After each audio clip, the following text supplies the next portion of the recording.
Okay, welcome to All Things Psychology. I'm Dr. Tyson, clinical psychologist.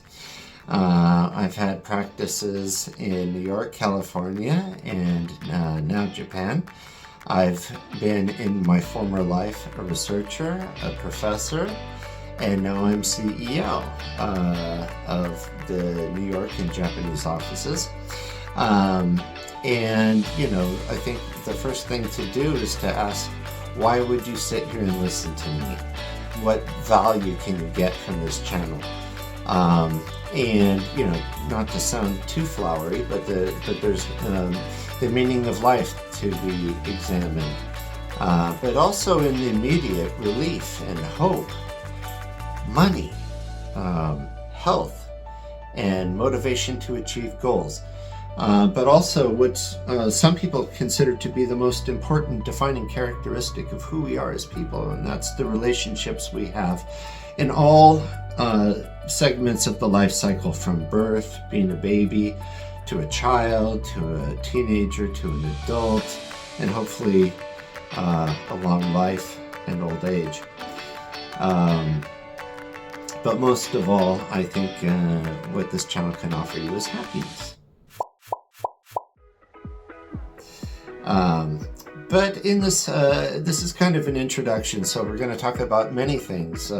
Hot topics of interest in culture and media today, like narcissism, psychopaths, criminal minds, borderline personality disorder, ADHD, but also, things that are mysterious, like magic and spirits, human nature, ancient wisdom, and the myths that they came from, and how they all play out in things like movies and plays and books and sports. And I think what's also really important to drive home is how we became to be who we are, our sense of self, of who we think we are, without even knowing it. And how the way we think about ourselves, with knowledge or without knowledge, shapes the way that we interact and see the world. And how the development in the past informs our relationships, our memories, and how we choose to live and decide what happens next, because there's always a choice. And again, with or without awareness. Now, why is this important? Because this awareness and past history drives our minds and how we become trapped by thoughts, in some cases leading to what seems to be endless depression, because when you're depressed it feels like it's going to be forever. But also the things that we all feel, like anxiety and loneliness, and what factors affect those things.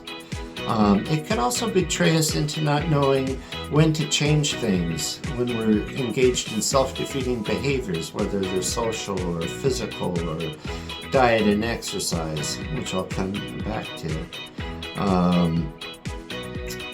I was a professor of social psychology, and I studied with some of the most renowned social psychologists. And they are really interested in relationships, and how they shape who we date, who we marry, how we work, how we play, mass social thinking, and mass hysteria. But we're going to ask other questions that are really important, that are studied in social psychology, like things like beauty and attraction. The old adage is beauty in the eye of the beholder, and the answer is no, it's not. Beauty is something we know when we see it, and it's highly reliably rated between people. If you disagree, you can discuss in the comments below, and I'm happy to address that, but I'll address it in a separate installment. But beyond physical beauty, there's the attraction of how the way we go about our lives. And there are things that that inform us what is it that we like in other people? What makes us attracted to them beyond looks, like their behavior, the things that they do that make us confide in them and like them, but also the things that make people like us, and how you can become aware of those and harness those to your benefit, to get your needs met. And that's another thing that's important about psychology, is we're here to find out what you need in life and help you get it. And speaking of that, there's diet, health, exercise, and again, motivation, how to get those things done.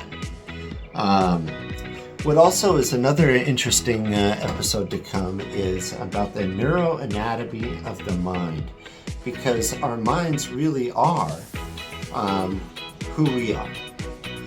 And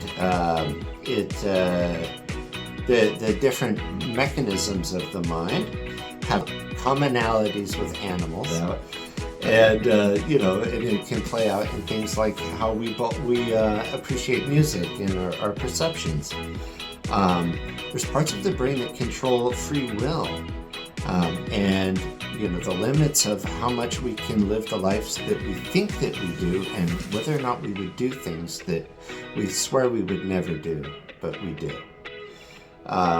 There's the effects of the neuroanatomy on trauma in the brain. There's the thinking part of the trauma, and there's the physical part of the trauma. And we can actually deactivate that traumatic experience, like in PTSD, pretty quickly, to the surprise of many people.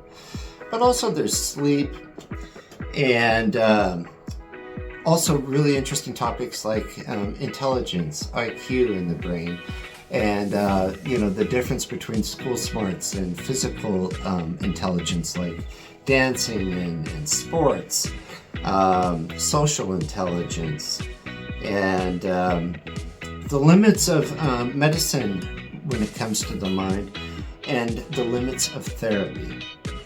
But there's also some secrets that nobody wants to talk about, like money, how to get into school, how to get a job, what kind of different places you can work, how much money do you want, and what's really interesting, how much money is enough to get what you need, how much money you can make, and once we have that money, how do we apply that money to bring us happiness? And also, there's the regrets at the end of life, and we know what those are, and we can talk about what it is that the challenge that faces everybody, which is what to do with our lives in the time that we have, whether it's 6 months or 60 years. So we'll start the first episode with something everybody can relate to, which is anxiety and worry, and how that avoidance and uncomfortable feeling can trap us. So please like and subscribe, and look for the next installment on all things psychology to be the best person that you can be.